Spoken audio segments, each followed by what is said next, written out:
Listen to the 48 Hours podcast for shocking murder cases and compelling real-life dramas from one of television's most watched true crime shows.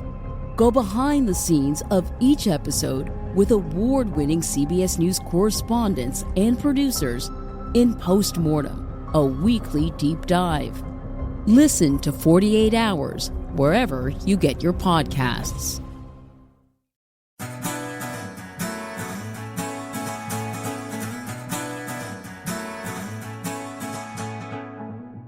So what causes the panic attacks for me is when those negative thoughts keep popping in your head, and then if it does manifest itself, God forbid, I feel like I created that. Yeah. You know?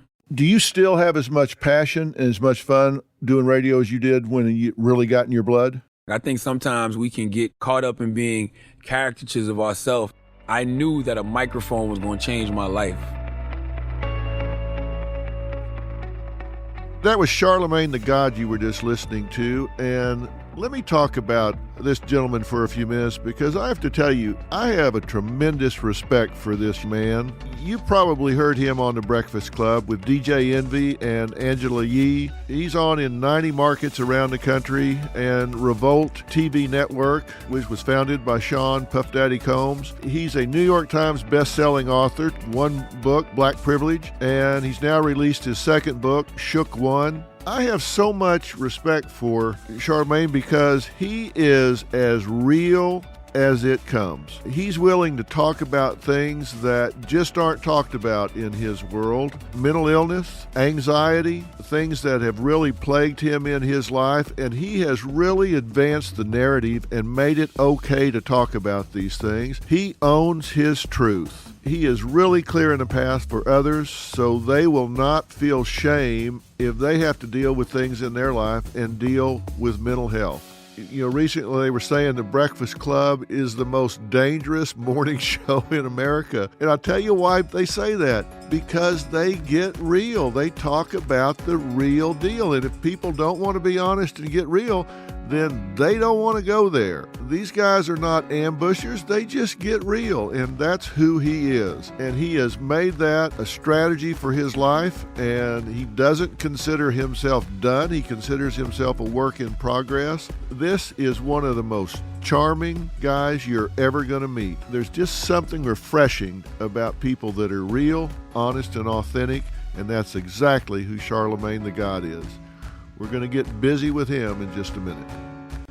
I'm Katie Maloney, I'm 37, a divorcee, and I'm out here falling in love every day with myself. And I'm Dana Cathan, 33, former needy mess, and delusional Leo, but I've never been happier. Never been happier. You know that. Good. The foundation of this podcast is for people who want to live their life unapologetically. It's a safe space for anyone who's going through a transition in their life or just dealing with the regular bullshit. It's a religion. We're not saying that we're looking to start a coven, but that might be why we started but this we're podcast. not saying that. Join our cult. Community. The coven. Religion. Okay, let's just stick with community. Listen to the podcast. Listen to the podcast. We've done each other's shows. Yes, and sir. Now we're sitting down doing this. Yeah, man, thank you for having me. Fill in the blanks. Yeah, fill in the blanks. It's a pretty good title, That's huh? a great title. Yeah. I thought it said fill in the banks, and I was thinking, like, that'll play off the Fresh Prince, because on Fresh Prince, his uncle was Uncle Phil, and it was Philip Banks. Oh, really? Yeah, so I just thought somebody here was a Fresh Prince fan, and I said, oh, that's blanks. No, but fill in the bank would be good, too. Yeah, I mean, you got a lot of that. Yeah, you make a lot of money. You got to have some money, right? Yeah. You got to work at it. So tell me about your radio show. I believe in a defined product. Do you have a mission in mind for your radio show, a brand in mind, a particular mindset? Yeah, I have a mission. I always say that in life you have to be the perfect balance of ratchetness and righteousness.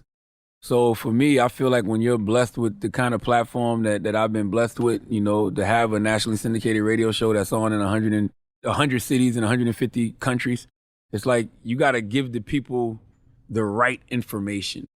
I'm not an expert at anything, so I like to bring the experts on. I like to bring on voices that I feel like can uplift people and move the culture forward, or, you know, recommend books that I think can help, you know, empower people in some way, shape, or form. So I feel like when you got that kind of platform, I think your job is to entertain and educate to the best of your ability, honestly.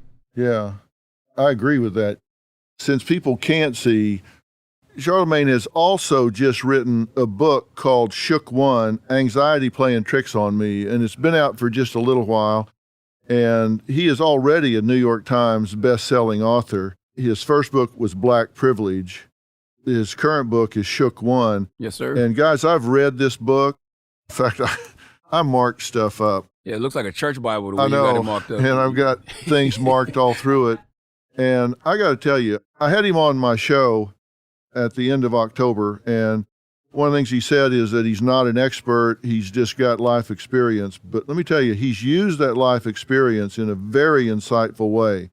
So if you haven't read Shook One, I stand by this book. I recommend it. I think that it is insightful. I think it is inspirational. And I think you will find things in here that will change the way you approach the challenges in your life.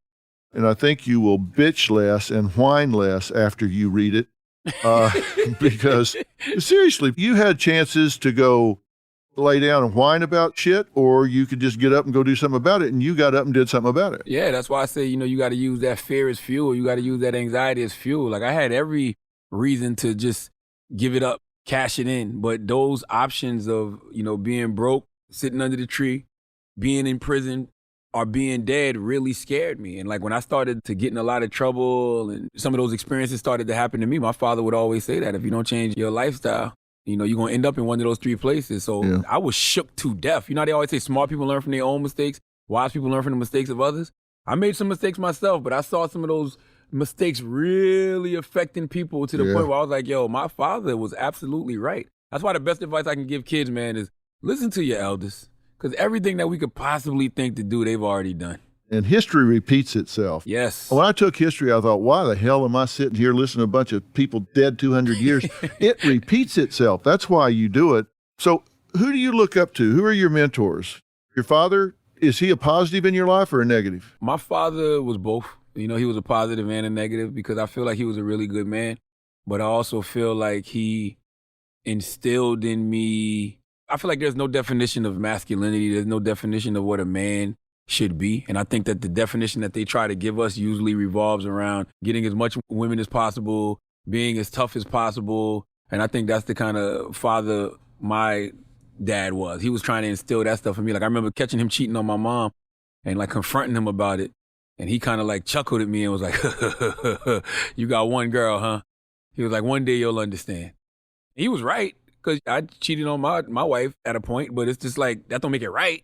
Right. And that's the kind of stuff he would instill in me. But he was a good man, though. Like, he taught me how to work hard. He was the one that was, on my ass when I was in the street, not doing what I was supposed to be doing. Like, he didn't give up on me, even though he would give me that tough love and say things like, let him die. We collect the insurance money. It was tough love. He beat me with an extension cord, made me go take a bath. It was all tough love, Yeah. So I think he had a lot of positives, but then he just had the negatives as far as being a good husband. Is he still alive today? Yes, sir. Do you have a relationship with him? Yeah, and we had some ups and downs this year. He didn't know that, though. I was having ups and downs with him because I'm unloading to my therapist about all of the things I historically didn't like about him, and especially the way him and my mom ended up, getting a divorce and him marrying another woman that he was cheating on my mom with. And it's like he asked me to do something for him, and it revolved around him and his new family. Mind you, he's been with his new family for like 20 years, so they're fine. But it was just like, he got real grandkids. Like, he's got my 3 kids, my sister has a kid, my 2 brothers got children.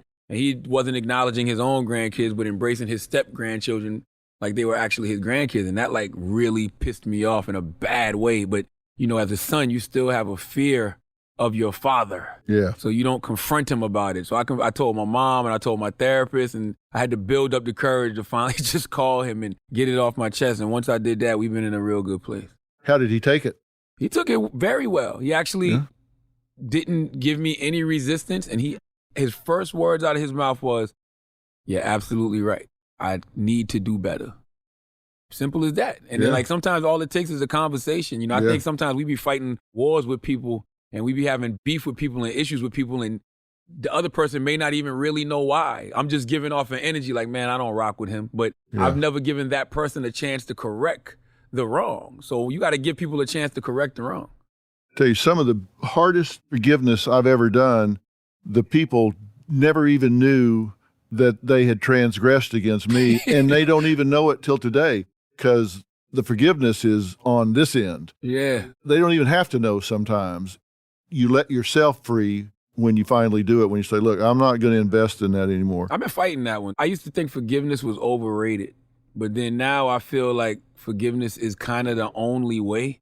Because either you're going to forgive somebody or you're just going to hold on to their hate, and the hate really just stresses you out more than it stresses them out. You know, I think when you hate somebody, I think it's like you're locked in a bond with them. And I mean, it's like there are people I don't want to spend the rest of my life locked in this bond with them. And then if I let it go, it's like, holy shit, I'm free. True. I don't have to invest in them anymore for the rest of my life. I don't even care if they know it.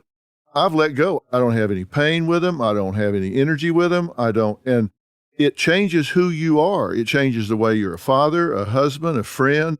Hate's like a skunk. It permeates everything, every part of your life. So when you let it go, I mean, it's great. I always say I think we have 10 defining moments, make 7 critical choices, and meet 5 pivotal people by the time we're 40 years old.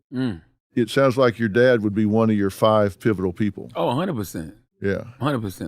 It's so interesting because you have panic attacks. Well, at least I have panic attacks because I don't want to be anything like him. I want the good that he had, but I don't want the bad at all because I feel like the bad is kind of like what ruined our family for the most. I don't want to say ruined, but it kind of like shifted the trajectory of where our family was going. Because like my older sister had my pops, I had my pops. My 2 younger brothers and my little sister had my pops in pieces. Yeah. You know, because he was with a whole nother family by that time. I don't think that affected the family in a positive way. So it's like things like cheating on my wife scared me so much, not only because I feel like I'm hurting my life partner and I'm hurting the closest person to me, but also because I don't want to ruin my happy home. Like I don't want to be the guy, the part-time father that's coming around on weekends. You know, I feel like you got to be in your children's life every single day, micromanaging that situation. Tell me this. How do you think, like right now, you would say you're certainly successful as a father, a husband, and in business, right? Yes, sir. How did you become who you are today? What got you to be who you are versus somebody that was born on the same street you were born on, went to the same school you went? When you guys graduated from high school, you all went out the same door into the world, and they're maybe working at a 7-Eleven or a factory or maybe not at all. And here you are, world famous, and you have a healthy marriage with beautiful children. Why are you where you are and they're where they are? Choices. You know, I always say destiny is not a matter of chance, it's a matter of choice. This is what I chose to do. I chose to do radio. You know, I didn't have a college degree. You know, I didn't have anything else to fall back on. I was just looking to do something positive. You know, I was selling crack.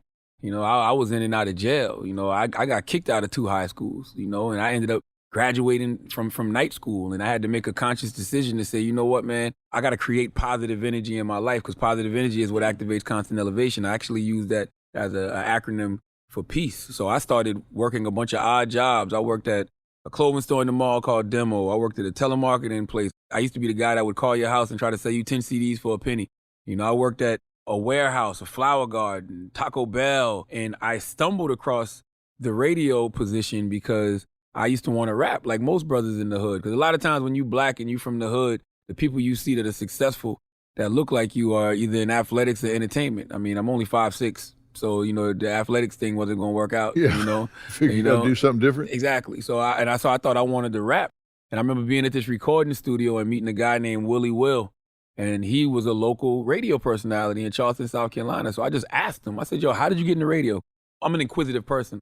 Even to this day, I like to ask a lot of questions, especially when I see people in positions or spaces that I would like to be in. And he was just like, I went down there and I got an internship. And I was like, it's that easy? And he was like, yeah. And mind you, this is 1998 in Charleston, South Carolina. So the process was that easy. So that's what I did. I went down there, filled out the internship papers, and I got my foot into the door of radio. And I didn't look back. I remember, you know, starting off as a regular intern, driving the station vehicles, you know, going with the jocks to put up posters and stuff at the different remotes. I would go get the jocks weed if they needed weed. And they really like to have me around then. That's when they start requesting you. Could you make sure Charlamagne is driving us to this remote? Yeah. So I would always be around. And then like Willie Will would have me talk on the radio, and the other personalities would be shouting me out.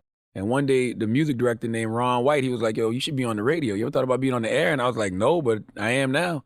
So they started letting me voice track 11 to 3 on Sunday mornings. And then that turned into me doing my own shift 7 to midnight on Saturday nights. And it's just like, I got bit with that bug. I was like, this is what I want to do with my life. Yeah. Like, I would do this for free. And I have done it for free. So you knew when you first got in front of that mic and started talking, you knew this feels right to me. 100%. And you know, it's so funny. I have a tattoo of Wolverine from the X-Men on my arm holding a microphone. I got this tattoo when I was like 17, 18 years old, when tattoos were illegal in South Carolina. And I knew that a microphone was going to change my life. But I thought that microphone symbolized me rapping. But no, it symbolized me being a radio personality, a broadcaster, because a microphone is what changed my life. But I knew, I sat in that radio station and I listened to Tom Joyner and Doug Banks, and I listened to Howard Stern. I started listening to old Frankie Crocker and Petey Green. And I said to myself, if I'm going to do radio, I want to do it on that level. I want to be what they call a super jock. Like, I don't want to be a guy just, doing the time and temperature and, introducing the next songs on a local radio station somewhere. Like, I wanted to be a personality in every sense of the word. And I didn't have any reason to believe that I could get there other than I believed. Like, that's it. Nothing more, nothing less. Because nobody else in my family did radio. I didn't have anybody to look to and say, oh, yeah, that guy was a radio personality, or that guy was a TV personality. Like, nothing. I had no reason to believe other than I believed. How did you pick your style and your brand? In your flap on your book, and the book we're talking about is Shook One, Anxiety Playing Tricks on Me, which I'm going to keep doing shameless plugs on this because you got to read this book. I shit you none. You got to read this book. It is good. And look, he's not trying to be some professional here. He's not trying to be some backdoor therapist. He's telling you from an experience what he's gone through, what he goes through with anxiety and panic attacks and PTSD. And if you want to talk about sin, talk to a sinner. You want to talk about anxiety and panic attacks, talk to somebody that's been there. And he's got the guts to tell you. I'm a sinner too. Yeah, we can throw that in too. But how did you pick your style? Because it says in your flat cover that you do challenging celebrity interviews. So you're edgy on the radio, right? Well, that's what they say. I don't even know who the they is, but whoever wrote this in your book said. I didn't write that part. Like, that's somebody talking about me. Okay. But the best thing about my initial radio style is, like, I didn't know how to do radio. Like, I'm fresh off the streets of Moncks Corner, South Carolina, doing radio in Charleston, South Carolina, which is 20 minutes away. Like, I did not know how to do radio. Only thing I knew how to do was do what I'm doing right now, which is have a conversation. So that's what separated me from all the other announcers that were on the station. Everybody else was a time and temperature person, introducing the next song. I didn't do that. Like, sometimes I'd be on the microphone high. Sometimes I'd be in there drunk. I would answer the phones and be talking to people and playing the calls over the air. And, like, that's what, kind of propelled me. The fact that I did not know how to do traditional radio. And I think that's something that is just, I've carried with me. Do you have a strategy? I mean, do you like bait your guests sometimes into things that are controversial? Because I've seen a lot of footage. You had a guy walk out. What's his name? Birdman. Yeah, that was actually about a couple of years ago. But, historically, I had always given Birdman a lot of shit because, like, he has a reputation for not paying his artists. And, it was a picture of him and one of his main artists, Lil Wayne, kissing on the lips. So I would, like, say that they were like the hip-hop version of The Notebook. And, like, he just never liked that. So it's just like, that's a prime example of rational anxiety, because when he came to the station, like, I knew he was coming to the station. We knew he was coming to do an interview. I knew what I had been saying about him. I'm not clueless. So I knew he was going to confront me about it. So that's not one of those moments where I'm going to go into a panic attack mode, because I know he's coming with something. I just don't know what that something is. So it's not like I have a style of, I want to get under this person's skin. It's just that I'm going to address what's out there. And I think that the times have changed a lot because we live in such an age of transparency. Yeah. So all of these artists and these athletes and these celebrities, they know what's being said about them. It's just that certain outlets they go to aren't going to ask the most obvious question. Like, I could be sitting here with a horn sticking out of my head, and people will just sit there and talk to you about the weather like it's not a big horn sticking out of your head. Charlamagne's going to be like, so why is that horn sticking out of your head? Which is a very simple question. Yeah. You know, I learned that from my 3-year-old. You know what my 3-year-old's favorite question is? Why? Yeah. Everything is God. why. Why? Why? Yeah. Daddy, what are you drinking? Water. Why? Yeah. Why is the sky blue? Yeah. Why? Everything is why. And that's how I feel. Like, everything is why. Larry King also taught me that too. Larry King said to me, the best question you can always ask is why. Yeah. And I just feel like I always ask the why question. I've based my whole career on figuring out why people do what they do and don't do what they don't do. I mean, that has propelled me since I was 12 years old. Yeah. Why people do what they do and don't do what they don't do. And if you figure that out, you got a leg up on the world, man. Yeah. And why is it so hard to do what it is you're supposed to do? And so easy to do what you're not. Yeah. But it gives you a leg up. Do you still have as much passion and as much fun doing radio as you did when you really got in your blood? Yeah. Depends. It's ups and downs. You know what I mean? I love it. Don't get me wrong. I love it. It's very challenging, but you have to be, like I said, you got to be very cognizant of what you're doing as a human being, meaning how are you growing? How are you evolving? Like, I think sometimes we can get caught up in being caricatures of ourselves. And, you know, that's something I always said I didn't want to do. But at times, you know, in the past 8 years on The Breakfast Club, I've definitely found myself getting caught up in a caricature of me because of the things you read in that flap, you know, or the things you'll read about yourself in magazines, or the comments you'll see about yourself on YouTube or Twitter. You start trying to be what it is people are saying you are. Like, if you're getting attention for a certain thing, then you feel like subconsciously you start pushing more of that instead of actually being yourself. So I think I'm having more fun now because I'm finally like back to being what it is I am. Like, yo, I want to talk about therapy right now. I want to talk about being vulnerable. I want to talk about my anxiety. Like, these are creating some great conversations on The Breakfast Club nowadays. So what do you think your reputation is? Hey, it's Donna from Daily Dose of Donna. Every weekday afternoon on the Daily Dose of Donna podcast, I cover all of the reality TV and celeb gossip and breaking news. I'm a former TV casting director. My husband works in reality TV, and I live for the Housewives, the Sister Wives, the Southern Charmers, and the Summer Housers. And let's be honest, all of the drama. I'll give you a day's worth of celebrity and reality news weekday afternoons in just under an hour. New episodes of Daily Dose of Donna post weekday afternoons and are now available in video on Spotify. Subscribe to Daily Dose of Donna, that's DANA, on your podcast app. I don't think I have one set reputation. I think if you ask 10 different people about me, you'll probably get 10 different answers, you know? But I feel like as long as the core elements are the same, then I think I'm on the right path. Like, if the people say, yo, he's very honest, or yo, he's authentic, even if they say, man, Charlamagne is what he is, you know? Yeah. I can take all of that. You got crossways with Rolling Stone magazine. What'd you get crossways about? A good friend of mine, his name is Little Duval. He's a comedian / recording artist because he got a hit song. He had the #1 song in the country on the hip hop and R&B charts this year. It's called Smile Bitch. I had him on my show last year, and it was the same week that we had Janet Mock on the show. And my co-host was showing Little Duval to cover a Janet Mock's book, and he asked her, you know, it got into a conversation about, it was when Donald Trump was banning transgenders from the military.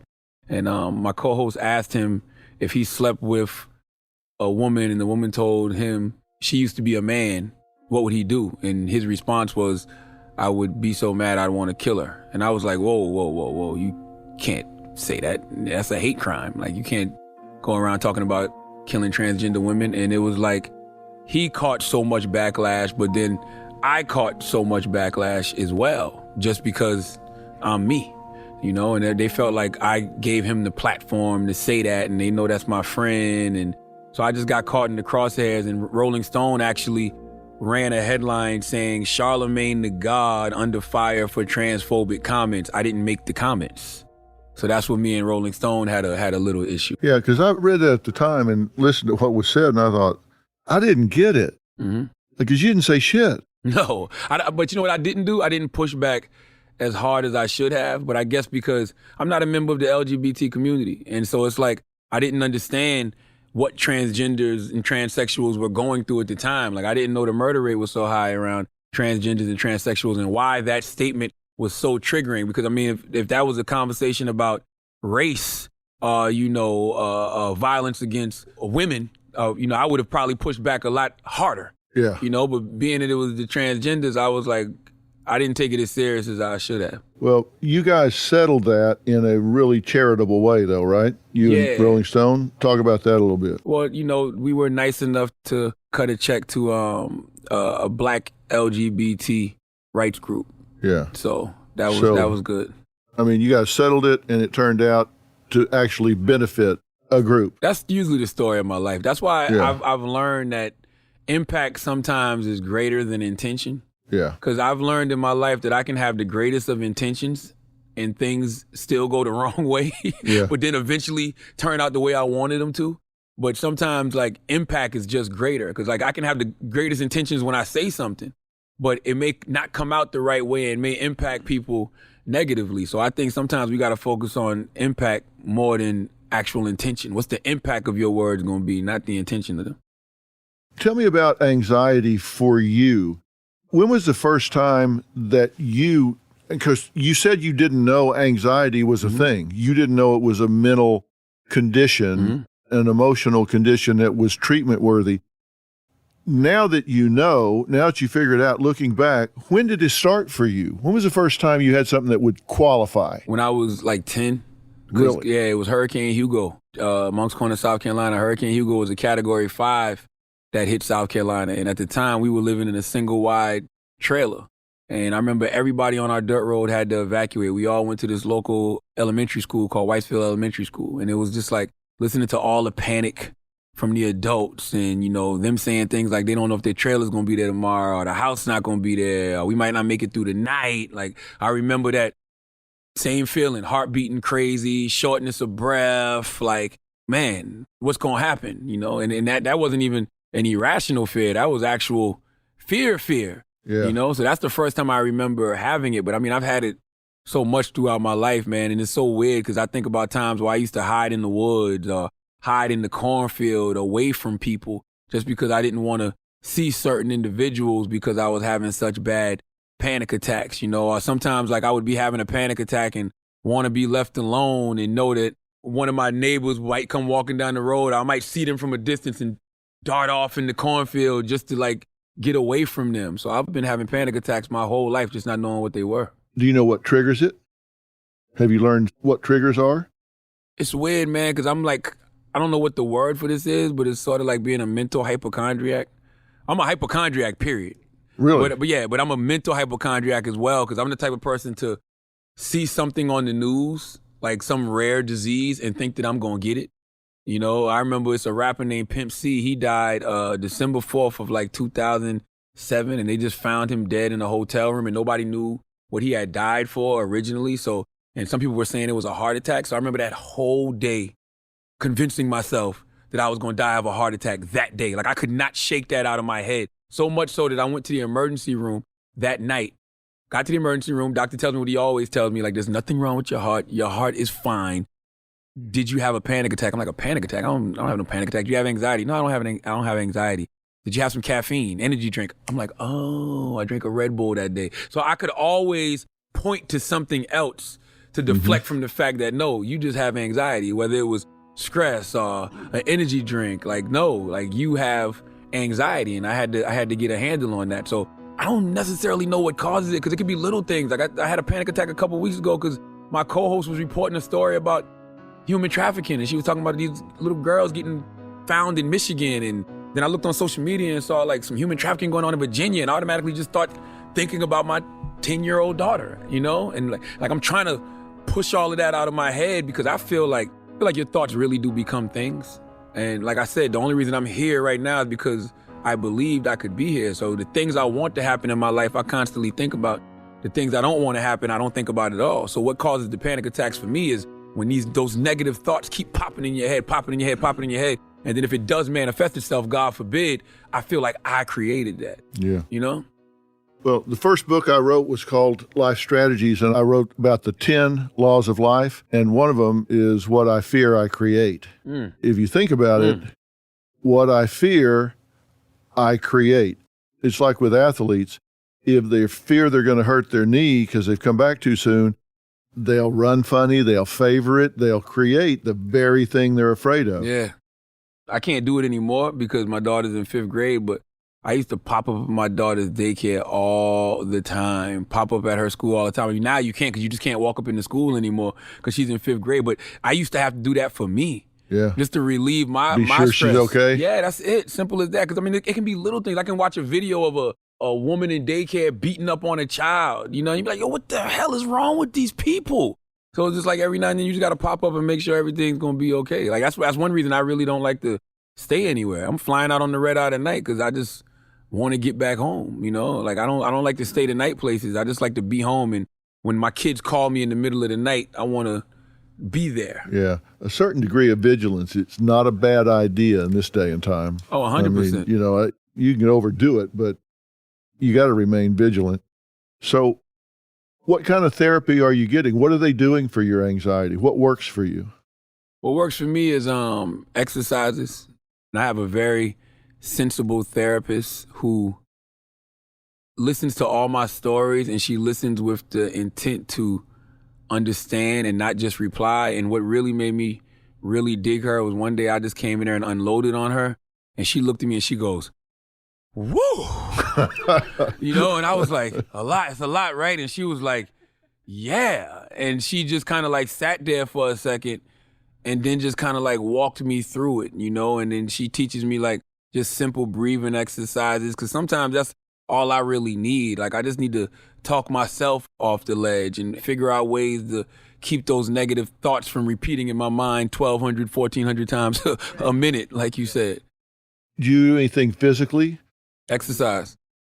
I got stress balls. I have Yeah. stress balls. I work out 3 to 4 times a week. You know, I think about when I was young, I repeat daily affirmations to myself. You know, I used to always say, I love Jehovah God and his son, Jesus Christ. I love Jehovah God and his son, Jesus Christ. I love Jehovah God and his son, Jesus Christ. Go away, Satan. Go away, Satan. Go away, Satan. And then when my panic attacks would get real intense, I would straight up say, fuck Satan. Fuck Satan. Fuck Satan. Because my mentality was, in the Bible, they told Job, curse God and die. So I said, if I curse Satan, I'll be blessed. So that's what I used to do. So it's just like repeating constant daily affirmations to myself, praying, taking deep breaths, breathing, and really like getting to the source of whatever it is, you know, whatever my anxiety is. The problem sometimes is when the source of your anxiety is literally something that I saw on television, something I read in a magazine, something I heard in the radio, something I heard happen to somebody else. You know, I've had, you know, friends who my worst fear has happened to them, you know, like, you know, the fear of losing your wife, not losing her like divorce, but like dying in like a car accident, you know what I'm saying? I recently had something like that happen, and it's like, man, you know, when you hear that story and then you don't have the words for your friend, you know what I'm saying? You don't have the words to tell your friend, and like you're trying to think about your friend, but you're also not trying to think about this story, because when you think about that story, it makes you think about your own situation and something like that happening to your wife. So that's like the tricky part of how to deal with that kind of stuff, man. And that's something I'm trying to navigate now. When you say you're a hypochondriac, do you read about something or see something on TV? Is that what triggers that? Oh, 100%. I thought I was going to get Ebola. You know what I'm saying? I thought I was going to get SARS. You know, all that, any of that.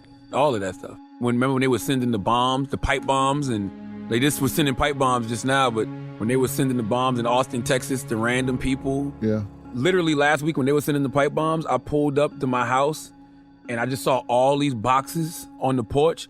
I'm circling the boxes, you know, trying to see what the labels are. And then I'm like, oh, that's just Zara. Yeah. You know? And my wife's just ordering stuff. If you think you have a disease or you think that you've got some infection or something, what do you do about it? How does it paralyze you? Oh, I go to the doctor immediately. Like my doctor will tell you right now, like you cannot get another physical. like you're fine. I promise you're fine. Like I had a friend die last year of stomach cancer, you know? And I remember I visited him a week before he like really went bad and you know, he died. And his name was Reggie Osei, Combat Jack. And he was just telling me all the symptoms. He was like, my stomach started to get big, and I thought it was because I wasn't eating right and because I was doing so much drinking, and then I got sick and I went to the hospital. By the time you got to the hospital, it was stage 4 cancer. So in my mind, I'm looking in the mirror like, yeah, my stomach getting a little big. Like, yeah, I got a knot right here. I'm just making up stuff, and I'm going to the doctor, and she's like, what are you talking about? Like, she's like, what are you talking about now? That's still going on, but you're in therapy. What are they doing about your thinking about that?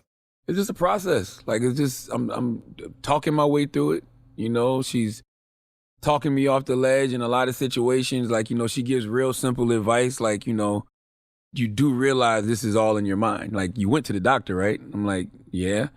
The doctor said you're fine, right? And I'm like, yeah. So what's the issue? And I'm like, I don't know. That's why I'm here talking to you now. So it's kind of like just rationalizing things in your brain. That's why I believe in like irrational anxiety and rational anxiety. I'm not on any medication. She hasn't put me on any medication. She just kind of like talks me through it and gives me breathing exercises. Do you ever get nervous when you're getting ready to do an appearance? Yes, I do. Like in front of an audience or something? Yes, but I expect that. So that's what I mean when I say rational anxiety. Like when I come out on your show, I know I'm on live television. I know that it's a bunch of people out there watching me. So I can't, get myself in a Cindy Brady Bunch moment where the light comes on and I'm just sitting there at the camera frozen like, yo, it's sink or swim at this point. So I expect to have anxiety in those situations. But once you're out there, like when you were on my show, it wasn't 30, 45 seconds that you know how to read a room. Yeah. You immediately know this audience really likes you. They like us together. They're having fun with us having fun. Do you pick up on that and immediately get... Yeah, and it's therapeutic. You relax? Yeah, it's therapeutic for me in a way. Like I don't like compliments. For whatever reason, I'm used to somebody telling me they hate me more than somebody telling me they like me. So even when you say the room is cool and it's a good vibration, I do feel that energy, but I know I can't play to that crowd either. So what I really do in those situations is just be me. Like what I've learned to do in my life is live my truth. So nobody can use my truth against me. The easiest thing in the world for me to do is be myself. If I try to be anything else, I'm going to lose every single time. Does that boil down to get them before they get me? No. What do you mean? No. You don't like compliments and you can't play to the room. So I just don't feel like you should play to the room because I feel like you'll hear those cheers.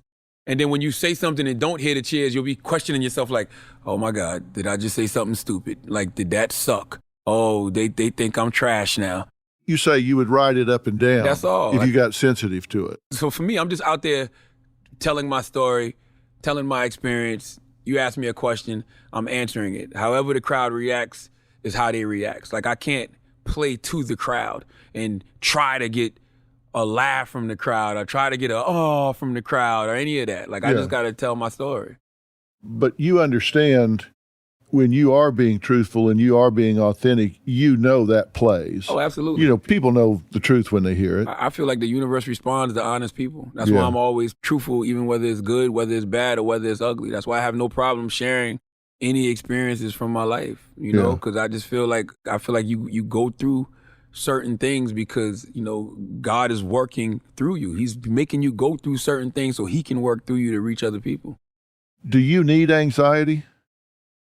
Yes. I feel like anxiety is a lot of people's spider sense in a lot of ways. Like if you became calm, if all of a sudden you were just chill all the time, you didn't have these really hypersensitive, anxious moments, do you think you would lose something? Yes, I'd lose my edge. And the funny part about that is that's what really made me start going to therapy last year, because I was having those moments in moments of what should have been serenity and what should have been peace. Like you're sitting around and everything is all good. Like financially, everything's all good. Your health is good. Your kids are good. Like I'm literally in the house. I know where my daughters are at. I know where my wife is at. I shouldn't have no anxiety in this moment. And then all of a sudden I start thinking about a home invasion. Do you think you don't deserve the success? 100%. I'm going to be found out. I mean, this is all going to be taken away because I don't really deserve it. 100%. Like I don't even know why I feel that way. Like I don't feel like I did anything special. That's why I try to go out of my way when I'm in places. You know what I mean? I say hello to everybody. Like, I'm not no better than anyone. I don't care who it is. Like, hi, how are you? Because I don't feel like I'm even supposed to be here. You know, so let me welcome myself and introduce myself to everyone, you know, because I truly believe that my manners will take you where money won't. That's what my grandma used to always tell me. Manners will take you where money won't. And I feel like when you're the nicest person in the situation, like, I don't feel like I have any particular skill set. So what I think keeps getting me opportunities is people saying, I like him. He's a nice guy. He's a pleasure to work with. Like, I feel like that's what keeps me coming back to people and keeps having people bring me back. Do you think you have a damaged personal truth?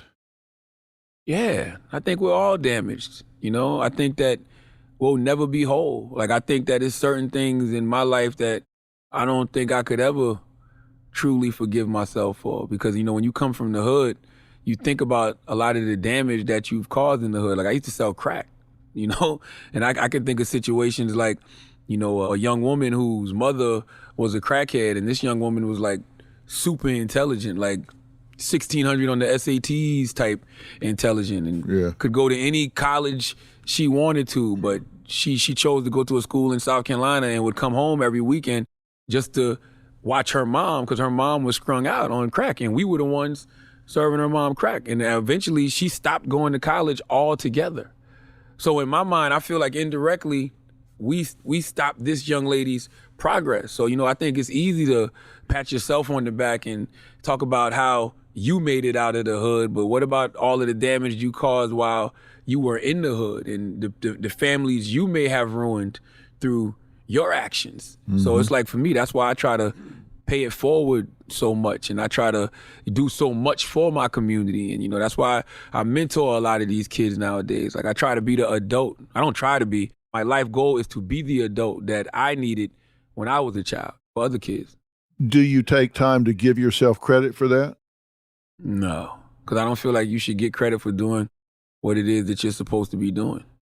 If you're putting together a self-image, self-worth, self-esteem, you've got to inventory everything on both sides of the ledger, right? And if all you do is take inventory of the stuff you fucked up, all you do is say, you know, I did this in the hood, I did this, I did that, I cheated, I da-da-da-da-da, and you don't put anything on the positive side of the ledger, then you're lying to yourself, right? Yeah.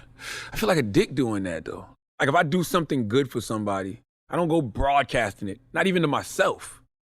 I was in Chicago this past Saturday, and my homegirl, Kendra G, she does radio in Chicago. She was telling me a story about something I did for her a decade ago that I don't even remember. And she was telling the audience, like, and that's how I knew he was such a good person, because he didn't even have to do that. Like, I didn't even really know him like that. And he wasn't trying to sleep with me or anything. He just did it out of the goodness of his heart. And I'm like, she was like, do you remember that? And I was like, nope. Because that's just the type of person I am. So it's like, I'm not keeping record of every good thing I do for somebody. I understand what you're saying, though. It's self-attribution. I mean, there's a whole school of thought about self-attribution. That is, we form opinions of other people based on our observations of them, right? Like, if you've got somebody that works at your studio and they're there every morning, right on time, they got everything ready, they're buttoned up, never miss. I mean, you just know they're as reliable as a clock. Yeah. So you watch that and you see it, and so you attribute to them reliability, dependability. You attribute those traits and characteristics to them based on those observations. We form our own self-image the same way. We watch what we do, particularly in situations that matter, crisis situations, difficult situations. We watch what we do, and based on our observations of ourselves, we attribute traits and characteristics to ourselves. That's true. And if we fail to do that, then our self-image just flops around. It never takes a direction. And if you deny yourself those attributions, then you don't ever get an accurate image of yourself. And that leaves you vulnerable to things like hypochondria and anxiety and that sort of thing, because you're not your best friend. You don't know yourself. And the opinions of others as well. You can't give your power away to other people. I mean, I'm one of those people that does not need to be loved by strangers. Thank God. I got haters on the internet, just like I'm sure you do. Oh, 100%. That's another source of my anxiety. Yeah, but fuck. Yeah, I feel that way too. It's like I don't got time to be fighting ghosts. Yeah. Like they're ghosts, like they're literal phantoms. I'll never meet these people in my life. I understand what you're saying though, because I do feel like my purpose in life, the thing that makes me fulfilled more than anything, is service to others. Like I genuinely love helping people. When I say I want to be that adult that I needed as a child, like I love using my resources to empower other people. That's what I love more than anything. Like nothing makes me feel better than throwing an assist. If I was a basketball player, I would lead the league in assists. Mm-hmm. So I do understand that aspect of it. You a good father? I could be better. I think I'm good. I think I could be better, you know. I could be more attentive. I don't want to just be there. You know, I want to be very present. There's a difference between being there and being present. Yeah. You know, I think sometimes I'm just there and I have this to blame a lot of the times. You know, sometimes I just got to take this smartphone, throw it in the drawer and lock it up and leave it alone. Like I'm flying out on the red eye tonight because I want to. Then you'll go into the shakes if you put it in the drawer. 100%. Yeah, we're all addicted. But that's why I'm going home on the red eye tonight because, you know, it's Halloween tomorrow and I want to. Yeah. I got a fly-ass Iron Man suit that I want to throw on and go trick-or-treating with my daughter, you know? Yeah, I got to be a puppy. Robin's a kitten. I'm a puppy for our grandkids. Dope. So I got to have ears. And dope. So I could be better. Like, I get guilt with that, too, because I feel like I'm not good with, like, my second daughter doesn't pay me no attention whatsoever. Like, she really treats me like literally, like, if I walk in the door and she'll hear the door beep, like, beep, beep, she'll come running and be like, oh, that's just daddy. And like go back about her business. And how old is she? 3. Yeah, my oldest daughter loves me. Yeah, welcome to the world. Yeah. Trust me, that ain't about you. That's not about me? No, that's okay. That's her. My oldest daughter is different though, because my oldest daughter, like I guess because I got fired. She was born June 2008. I got fired for the 3rd time from radio November 2008. And so I was home for like 7-8 months with her, like throughout that whole process, because my wife was going to work. So I was feeding her the bottles and changing her diapers. So me and her just have that connection. Like with my 3-year-old, I was in the midst of all of this, you know, all of this Breakfast Club action and television and all of that other kind of stuff. So I wasn't like really present like I needed to be. And that's what scared me about my 3rd daughter. Like, so I try to get home and make sure I hold her and she knows me and she feels my heart beating, as they say. So hopefully we have that bond. I'm not your therapist, but if I was, one of the things I would do would be really influence you to make a self-attribution list. And you say, I'm a good father. And I get good is the enemy of great. So It's not that you've arrived at good, but because you're so task-oriented and you go, do, I would say you got to make a list of your personal truth. I think personal truth is so important because we generate the results we think we deserve. We generate the results we think we deserve. And I had a really damaged personal truth because my father was such a bad alcoholic. You know, you'd never bring your friends home when you got an alcoholic father. I mean, I did one night because it was just by accident. We kind of wound up in that part of the neighborhood. I was in the 5th grade. I saw something in the driveway. I thought it was a trash can blown over. It's February in Denver. It's him asleep in the driveway. You know, he's in the house. He got hot. Made perfect sense to him to come out just in his boxer shorts with his pillow, lay down in the driveway. It's like 20 degrees. You walk up with 6 or 8 friends and you're drunk. Father's laying in the driveway and you go, oh, shit. You know, what do you say? And the problem with particularly kids, but everybody does it, is we compare our personal truth to their social mask. They may be more screwed up than you are, but you don't see that. You compare your personal truth to their social mask, and you always lose. That's the problem with social media, right? Like, exactly. Yeah. Exactly. Social media is it's just creating this unattainable picture of perfection. All these selfies these girls they take 1,100 of them before they put one up. That's a fact. And it's got to be photoshopped and all. Nobody looks like that. My problem is that like social media is everybody's highlight reel. Like you're not seeing none of the shots nobody's missing. Yeah. But I think that they're taking that virtual reality perfection and trying to bring it into the real world. And they're trying to make all of us walk around and act like we're so perfect. Like nobody's expressing their personal truths, as you say. I got a quote in one of my books says, not even Christy Brinkley looks like Christy Brinkley by Christy Brinkley. I mean, that's one of the, 100%. It's so true. I think with you, I would tell you got to write down the good things and then put a to-do list out there. Like, I'm a good father, to-do list, be better. I'm a good husband, to-do list, be better. But you got to give yourself credit for the things you're doing right. Or if you don't reinforce the good stuff, you'll never repeat it. You'll never build on it if you don't reinforce the good stuff. Yeah, in the 4 agreements, it says to always do your best. I just feel like, I just don't want to lie to myself. I guess maybe I'm just too hard on myself. Like, I don't want to put down all the positive things about myself and like none of that is accurate. No, it's not like bullshitting yourself, but aren't you lying to yourself if you don't recognize that you are a vigilant, loving father? That's very true. I don't know many parents that wouldn't die for their children.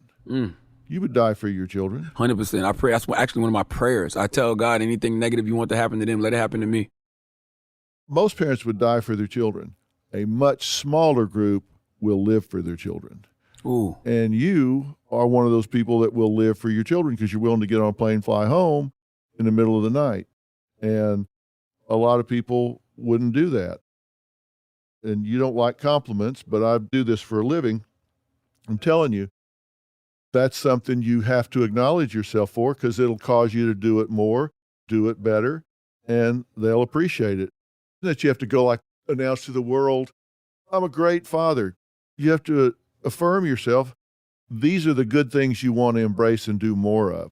And unless you identify those things as a target, how do you know? You have to identify those and say, these are good things I'm going to embrace and do more of. True indeed. Then it gets to be habitual, and then your daughters grow up and look for a man that does what you did. 100%. The most powerful role model in any child's life is the same-sex parent, and the second most powerful model is the other sex parent, and they learn about men from their father. 100%. You set that role model, then that's where they go. That's what they look for. You're absolutely right. 100%. What do you want for your children to do when they grow up? Do you care as long as it's passion, or you got something in mind for them? No, I mean, it's interesting because my daughter, my 10-year-old, as long as I can remember, she's been saying she wants to be a dentist and she wants to go to Harvard. I don't even know where she got that from. Now, I took her to Harvard, a couple of times because I spoke there. But that's her thing. She wants to be a dentist and she wants to go to Harvard. That's what she's been talking about that literally since she's been about Nobody wants to 4. be a dentist. She wants to be a dentist. Like she's hell bent on wanting to be a dentist, and I'm not going to stop that passion. And she loves gymnastics, So it's just like whatever makes her happy. Like I'm not one of those people. I'm not the typical American who thinks that success is equated to celebrity, because I think that's one of the worst things that America is dealing with right now. We think that success equates to some form of celebrity. I think that it's somebody right now, I know there's somebody in Charlotte, North Carolina making $50,000 a year. They got a house, they got food on the table, their family's straight, and they're happy. That is success to me. Success is subjective. Yeah. If you're not, you could be making millions of dollars, but if you're not happy doing what it is that you're doing, then that's not success. So like whatever makes her happy, whatever makes any of them happy, I will be pleased. Safe and happy. That's all that matters. That's all I want. What's that old saying? I never met a man on his deathbed that said, I wished I'd spent more time at the office. Exactly. You never hear that. Exactly. That's why even now it's like, even though, we get announced as radio personality, TV personality, author, executive producer, like, ain't none of that gonna be on my tombstone. Yeah. You know what I'm saying? No. I should probably say loving father and husband. That's it. Plus, to our kids, we're not that. No. To our kids, we're just dad. Yeah. They're so unimpressed. And I'm at the point now where they give me anxiety because I'm trying to be cool and doing the latest dances, and they looking at me like, what are you doing? Yeah, no. Like, you know what I'm saying? You and they're trying to do the muffin or whatever they stupid dances. Then they're like, the floss. That's what it is. They're like, yo, stop. What are you doing, Dad? Like, Dad, stop. Yeah, Please stop. Please Somebody stop. might see you. Yeah. Oh, like, my stop, God. Dad. It's astounding to me. I'm on TV every day, all day, and my kids like nothing. And then they'll just catch me, just a glimpse, in the audience at a football game or something. There's Dad. I mean, Yeah. it's like, what? Yeah, and it's funny. Like my daughter, I took her to see A Wrinkle in Time, but I took her to the premiere earlier this year in LA. So it was the actual premiere that Miss Ava DuVernay, did. So it's like Ava DuVernay's there and Issa Rae and Oprah Winfrey, and she meets all of these people. She's excited to see some Disney girl I'd never even heard of in my life. Like ecstatic, like jumping up and down. I'm like, yo, calm down. We don't act like that for people. Meanwhile, I wish you would act like that with Oprah. Yeah. You know what I'm saying? I'm like, yo, you just met Oprah. You realize that you're 9 years old and you just met Oprah Winfrey? And she tells Oprah, yeah, I did a book report on you earlier this year, but I didn't know who you were. Me and my wife are like, what are you doing? If you don't shut up. I'm the same way. Both of my boys grew up with Oprah just in the house all the time.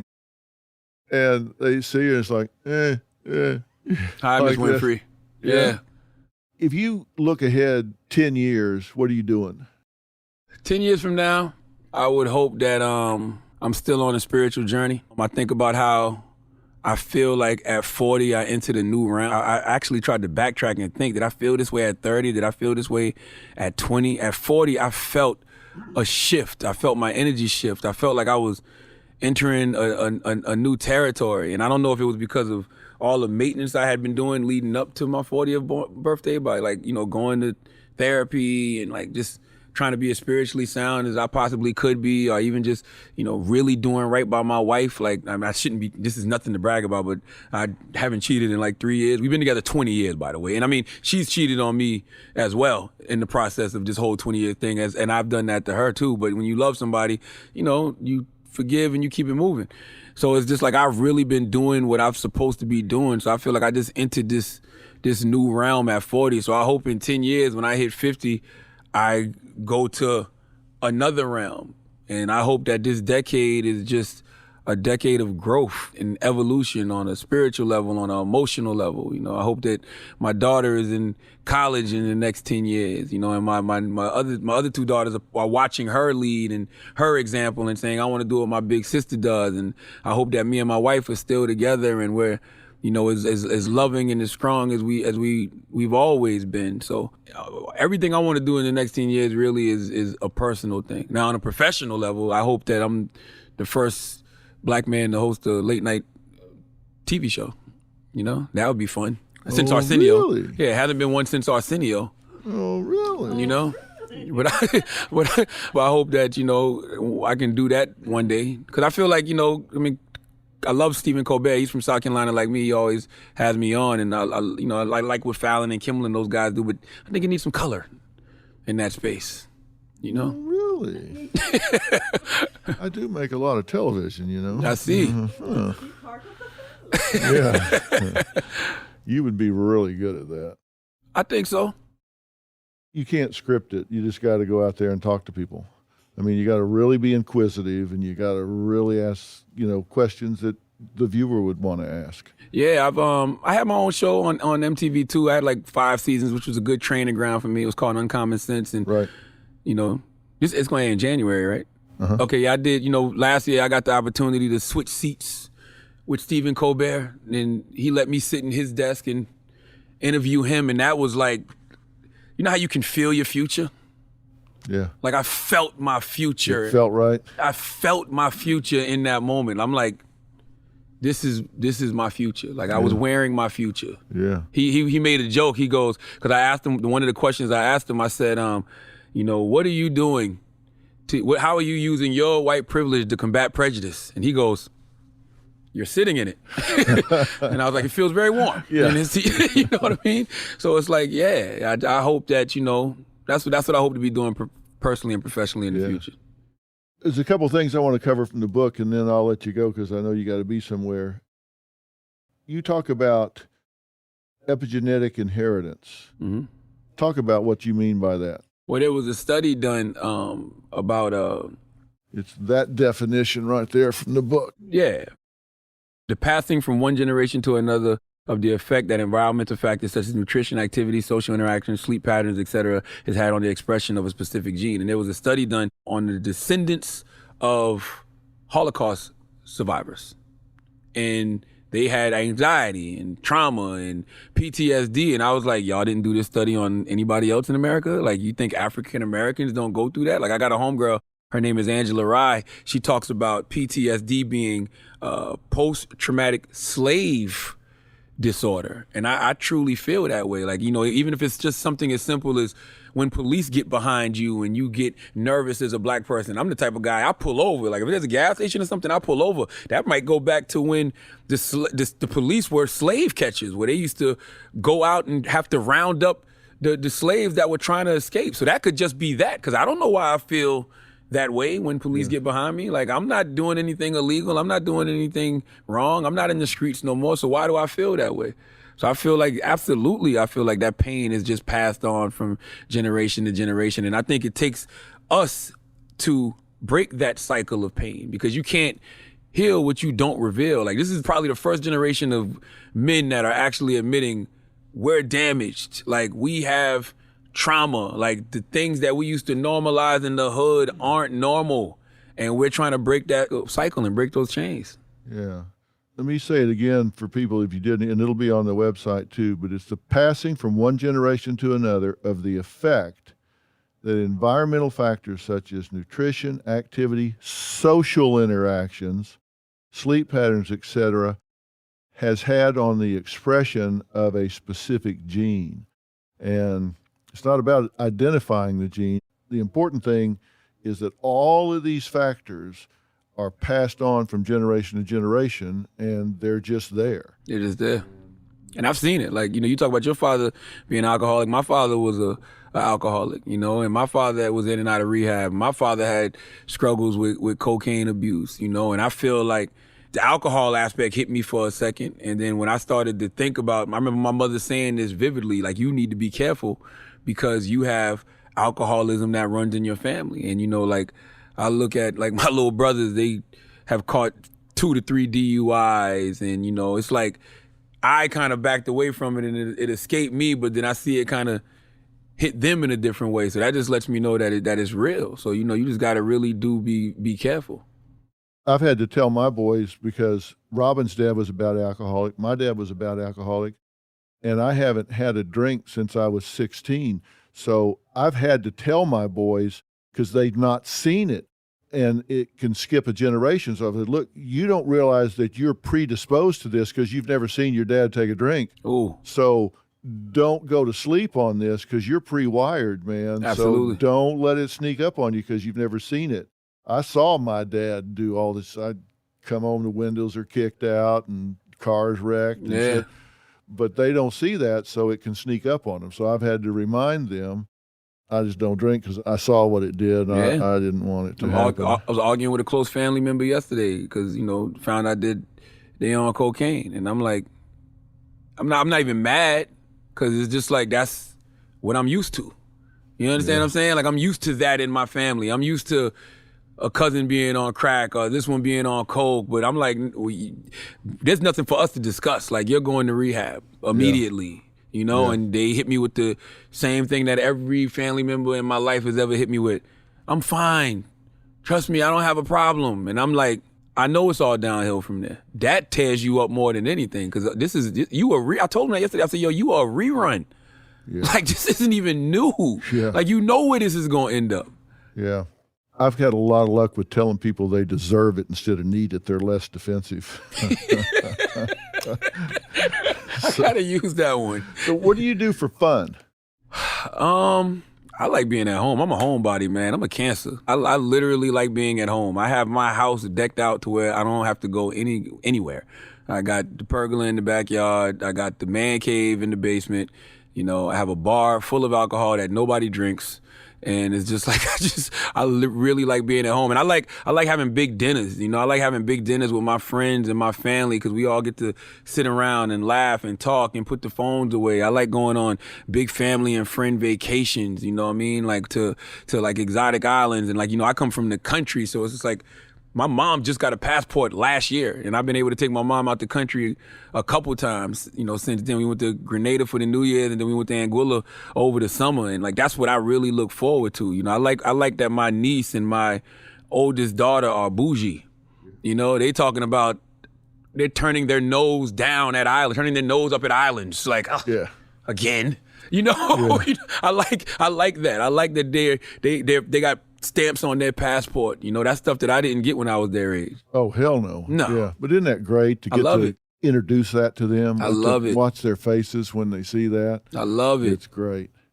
All right, last question. If you're talking to a group of African-American men right now about mental health, about therapy, about not dealing with this silently and suffering through it, what do you say to them? I would tell them that mental health is wealth. And I would tell them that the same way, you know, society teaches us to take care of their bodies, we have to take care of our brains in that way. I would let them know that a lot of things that we normalized in the hood growing up were not normal. The violence is not normal.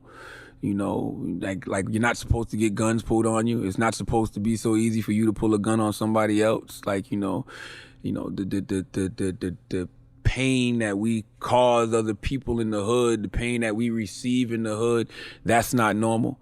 And I think that a lot of us are damaged and traumatized because of it. And I would tell them that therapy is a resource to help them organize all the bullshit that they've got in their brain. And it will help them to unlearn a lot of the BS that we learned growing up. Because I just think that the whole definition of masculinity is flawed.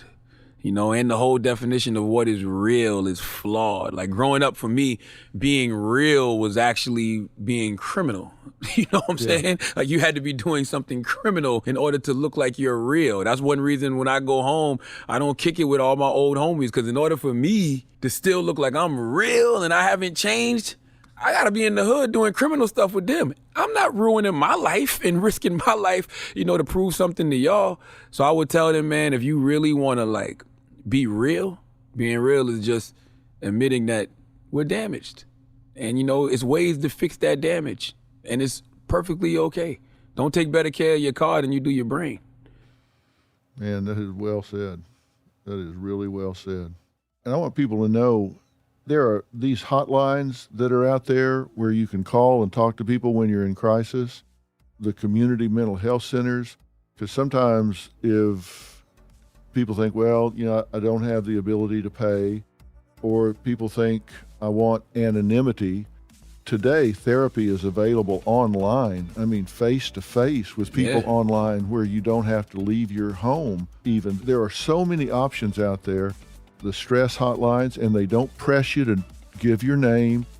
So money's not an excuse. Embarrassment's not an excuse.